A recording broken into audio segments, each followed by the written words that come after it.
First இருந்தவர் வந்து ரொம்ப இதுவாக பண்ணிட்டு மக்கள் வந்து கொஞ்சம் இவங்க சொன்ன மாதிரி நிறைய இடத்துல நிற்கவே பயமா இருக்கும். கேம்கே வேஸ்ட், அவ்வளோ ஒண்ணுமே இல்லை. அவங்க என்ன பண்ணாங்க, அவங்க பண்ண சம்பாரிச்சாங்க, அவ்வளோதான். மனு கொடுத்துருக்குறேன் நான், இந்த மாதிரி வீடு கொடுக்கணும்னு சொல்லிட்டு சொல்லியிருக்கிறேன், கேட்டிருக்கிறேன்.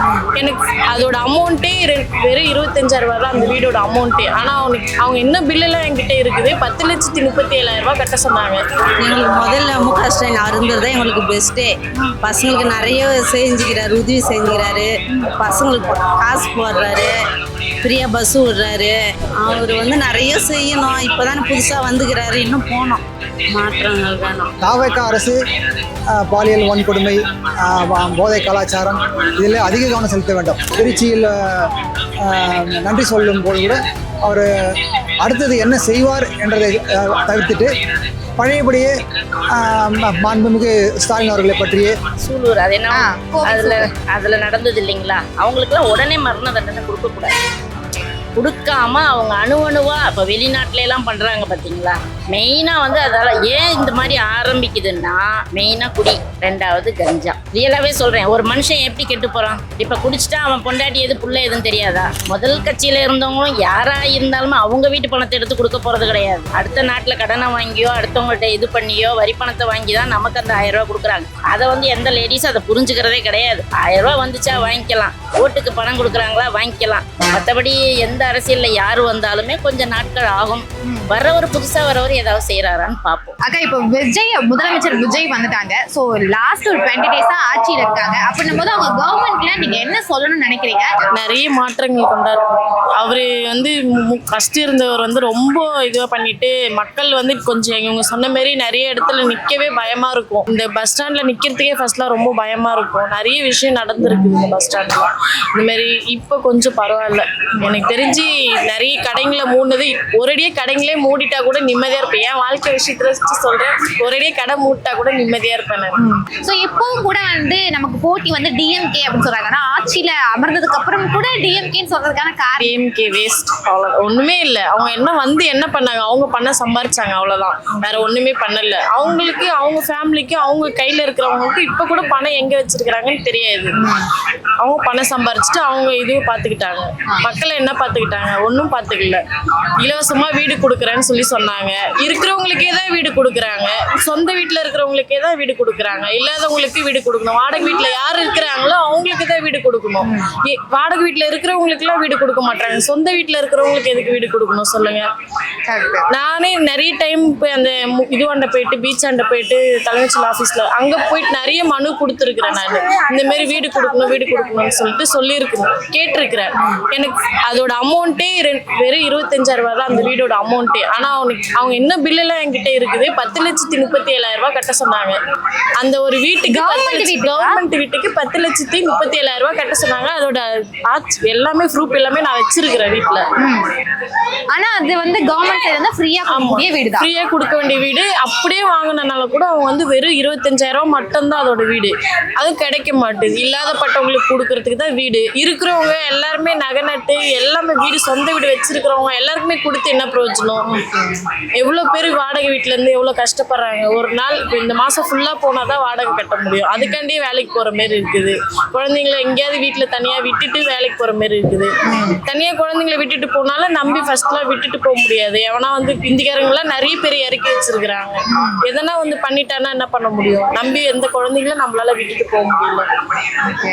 இப்போ டிவிகே கவர்மெண்ட்ல உங்களுக்கு என்ன மாதிரியான பாதுகாப்புகள் வேணும், என்னென்ன விஷயங்கள்லாம் உங்களுக்கு இந்த கவர்மெண்ட்ல இருந்து கிடைச்சா நல்லா இருக்கும்னு நினைக்கிறீங்க? ஃபர்ஸ்ட் எல்லாம் வந்துட்டு ரொம்ப விலைவாசி ரொம்ப ஏறிடுச்சு. இப்ப கம்மி பண்ணி கொடுத்தாங்கன்னா கொஞ்சம் நல்லா இருக்கும். ஆனா இப்போ இந்த கவர்மெண்ட்டுக்கு வந்ததுக்கு அப்புறம் வந்து அமைச்சர்கள் வந்து அவங்க இஷ்டத்துக்கு பேசுறாங்க. அவங்க சிஎம்மா இருக்கக்கூடிய விஜய் அவர்கள் பெருசா எதுவுமே பேசுறதே இல்ல அப்படின்ற விமர்சனங்கள் வந்துட்டே இருக்கு. என்ன பேசுவாங்க இவங்க? இத்தனை நாளா இருந்தாங்களே, என்ன பேசினாங்க? இத்தனை நாளா இருந்தாங்களே, என்ன சப்போர்ட் பண்ணாங்க? இத்தனை நாள் இந்த கடைங்களை மூடினாங்களா? இப்ப வந்து எல்லா இடத்துலயுமே எல்லாமே பிளாக் பண்ணி வச்சிருக்காங்க. இது யாருனால? எத்தனை லேடிஸ், எத்தனை ஃபேமிலி இப்ப இதுவாயிட்டு இருக்கு தெரியுமா? எத்தனோட வாழ்க்கை, எத்தனை ஃபேமிலி, எவ்வளவு பிரச்சனை. இந்த குடின்றதுனால எவ்வளவு பிரச்சனை, எவ்வளவு பேர் பிரிஞ்சிருக்கிறாங்க, எவ்வளவு பேர் குத்தி கத்தியில குடுத்தி அப்படிலாம் பண்ணியிருக்கிறாங்க. அதெல்லாம் கொஞ்சம் பண்ணாம இருந்தா. ஆனா இப்போ ரீசெண்ட் டைம்ல தமிழ்நாடை பொறுத்த வரைக்கும் அதிகமான பாலியல் வன்கொடுமைகள் நடக்குது அப்படின்ற செய்திகள் வந்துகிட்டே இருக்கு, நம்ம எல்லாரும் பார்த்துட்டே இருக்கோம். சோ அதுக்கு விஜய் அவர்கள் என்ன சொல்யூஷன் கொடுக்கணும்னு நினைக்கிறீங்க? அவர் இதுக்கு மேலதான் பண்ணுவாரு. இனிமேதான் கொஞ்சம் கொஞ்சமா பண்ண ஸ்டார்ட் பண்ணுவாரு. அவர் வந்து சீரியல்லே படத்திலே நடிச்சுட்டு இப்ப வந்திருக்கிறாரு. இப்ப இனிமே தானே கொஞ்சம் கொஞ்சமா பண்ணுவாரு. நம்ம படத்திலே பார்த்திருக்கிறோம்.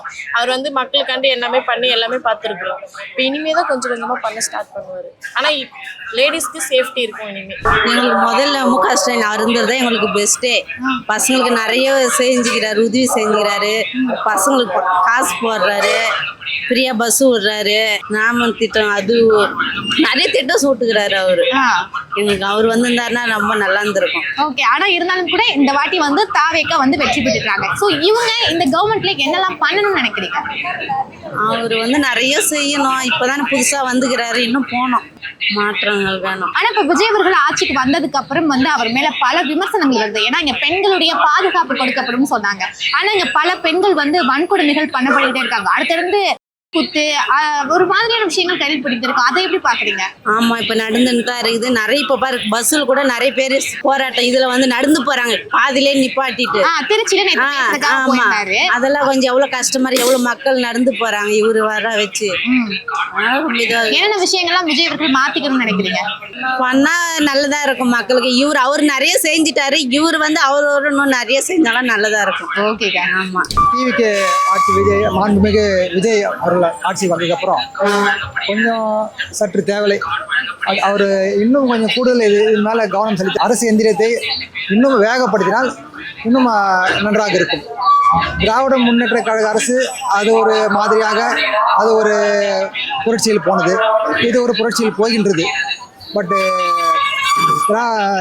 தாவேக்கா அரசு பாலியல் வன்கொடுமை, போதை கலாச்சாரம் இதில் அதிக கவனம் செலுத்த வேண்டும். அது கூடுதலாக கவனம் செலுத்தினால் இன்னும் மக்களுக்கு ரொம்ப திருப்திகரமாக இருக்கும்.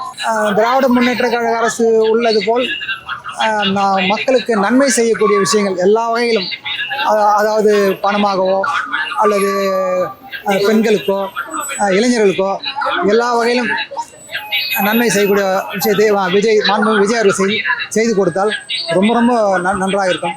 மேலும் அவர் இப்பொழுது கூட திருச்சியில் நன்றி சொல்லும் போது கூட அவர் அடுத்தது என்ன செய்வார் என்றதை தவிர்த்துட்டு பழையபடியே மாண்புமிகு ஸ்டாலின் அவர்களை பற்றியே அடுத்த திட்டம் அடுத்த 5 ஆண்டில் அடுத்த 10 ஆண்டுக்கு உண்டான மாபெரும் திட்டத்தை அறிவித்தார்.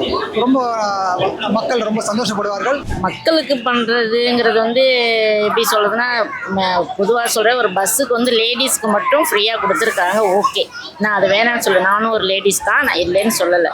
அதே மாதிரி ஜென்ஸுக்கும் வந்து ஏதாவது ஒரு முறையில் வந்து அவங்களுக்கும் ஒரு நல்லதை செய்யணும். ஏன்னா இப்போ நிறைய பேர் பார்த்தீங்கன்னா, ரியலாகவே சொல்கிறேன், இந்த வயசானவங்கெல்லாம் பார்த்தீங்கன்னா காசு கொடுத்து டிக்கெட் வாங்க முடியாத சூழ்நிலையில் இருக்காங்க.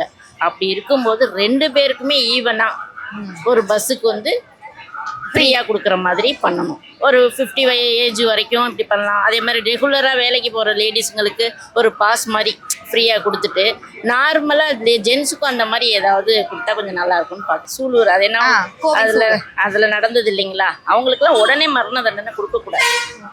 கொடுக்காம அவங்க அணுவணுவாக இப்போ வெளிநாட்டிலலாம் பண்ணுறாங்க பார்த்தீங்களா, கையை வெட்டி காலை வெட்டி அந்த மாதிரி பண்ணி ஒவ்வொரு ஆம்பளைங்களும் அதை வந்து புரிஞ்சுக்கிற அளவுக்கு தப்பே பண்ணக்கூடாது. இப்போ மரணம்ங்கிறது 5 நிமிஷம், தூக்கு தண்டனை என்கவுண்டருங்கிறது ஒரு 5 நிமிஷம், டக்குன்னு போட்டோன்னா போயிடும். அது மற்றவங்களுக்கு அது வந்து பெருசாக தெரியாது. மெயினாக வந்து அதால் ஏன் இந்த மாதிரி ஆரம்பிக்குதுன்னா, மெயினாக குடி, 2வது கஞ்சா, இது 2ஐயும் ஒழிச்சாவே நார்மலாக வரும். அதே மாதிரி செல்லில் வந்து தப்பான ஒரு சின்ன வயசுலேருந்து பெரிய வயசு வரைக்கும் உள்ளவங்களுக்கான ஒரு வேற மாதிரி இப்போது டிவியில் அதை சொல்ல விரும்பல. அந்த மாதிரி இதெல்லாம் நம்ம கட் பண்ணாவே ஒரு தப்பான ஒரு இதுக்கு வழிவகுக்கிறது நிப்பாட்டப்படும். ரியலாவே சொல்றேன், ஒரு மனுஷன் எப்படி கெட்டு போறான், இப்ப குடிச்சிட்டா அவன் பொண்டாட்டி எது புள்ள எதுன்னு தெரியாதா? ஒரு சின்ன குழந்தைய போய் பண்ணியிருக்கிறான் அப்படின்னா அவனுக்கு அவன் வீட்லயே அம்மா வீடு எதுன்னு தெரியாம போயிடுவானா? அவன் வீடு எதுன்னு தெரியாம அவன் போவானா சொல்லுங்க? குடிச்சா அவன் குடிபோதையில செலுட்டான், அவன் கஞ்சால பண்ணிட்டான்னு சொல்றாங்க. ஆனால் அவனுக்கு தான் வீடு எங்கன்னு கரெக்டாக பைக் எடுத்து போக தெரியும், கார் எடுத்துகிட்டு போக தெரியும், நடந்து போக தெரியும். அப்போ இன்னொரு குழந்தைகிட்ட பண்ணும்போது மட்டும் கஞ்சானால பண்ணுறான்னா அவனுக்கு என்கவுண்டரோ இதெல்லாம் பண்ணக்கூடாது, அவனுக்கு தண்டனை கொடுக்கணும். அதுதான் மெயின். இதுதான் இப்போதைக்கு உள்ள இது. இதை நான் எப்படி சொல்றதுன்னு ஆல்ரெடி பார்த்தீங்கன்னா முதல் கட்சியில இருந்தவங்களும் யாரா இருந்தாலுமே அவங்க வீட்டு பணத்தை எடுத்து கொடுக்க போறது கிடையாது. அடுத்த நாட்டில் கடனை வாங்கியோ அடுத்தவங்கள்ட்ட இது பண்ணியோ வரி பணத்தை வாங்கி தான் நமக்கு அந்த 1000 ரூபா கொடுக்குறாங்க. அதை வந்து எந்த லேடிஸும் அதை புரிஞ்சுக்கிறதே கிடையாது. 1000 ரூபா வந்துச்சா வாங்கிக்கலாம், ஓட்டுக்கு பணம் கொடுக்குறாங்களா வாங்கிக்கலாம், அப்போதைக்கு அவங்களோட. ஆனால் அது கரெக்டு தான், யார் வந்தாலும் அரசு அந்த ஆளை தான் போடுறாங்க, யாரும் நமக்கு கொடுக்க போகிறது கிடையாது. நம்ம உழைச்சாதான் நம்ம சாப்பிட போகிறோம், அது வேற விஷயம். இந்த 2500 ரூபாங்கும் போது இப்போ லேட்டாக கொடுக்குறாங்கன்னா அங்கே உள்ள சூழ்நிலைகள் எப்படியோ. நம்ம விஜய்க்காகன்னு பேசலை, வேற யாருக்காகவும் நான் பேசலை. நான் சொன்னது வந்து அங்கே இருந்தால் தானே, சட்டியில் இருந்தால் தானே அகப்பைக்கு வரும். இப்போ மேற்கொண்டு இத்தனை கோடி கடன் இருக்குங்கிறாங்க, இன்னும் இந்த 2500 ரூபா கொடுக்கறது வந்து இன்னும் அதிகமான கடனை வாங்கணும். இப்போ 10 பேருக்கு கொடுக்கறது கிடையாது, இது ஊர் மக்களுக்கே கொடுக்கறது. அப்படி இருக்குங்கும் போது அதை பார்த்து தான் நடக்கணும். நான் விஜய்க்காகலாம் கண்டிப்பாக சொல்ல கிடையாது. மற்றபடி எந்த அரசியலில் யார் வந்தாலுமே கொஞ்சம் நாட்கள் ஆகும். வர்றவர் புதுசாக வரவர் ஏதாவது செய்கிறாரான்னு பார்ப்போம்.